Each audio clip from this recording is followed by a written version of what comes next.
სოფლიოში არის მრავალი ენა, მაგრამ ანბანი მხოლოდ 14-ია და ერთ-ერთაგანი არის ქართული ანბანი.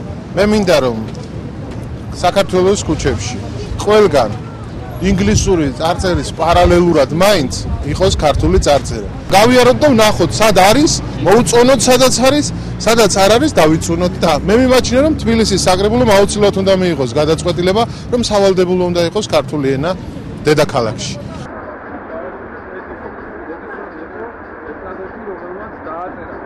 24 არის მხოლოდ მარჯვენა მხარეს რუსთაველის პროსპექტის. მარცხენა მხარეს ნაკლებია დაწესებულებები, მაგრამ იქაც არის თითოეულ როლა. ეს არის სამარცხვინო, როცა დედაქალაქში მთავარ პროსპექტზე ქართული ენა არის იგნორირებული.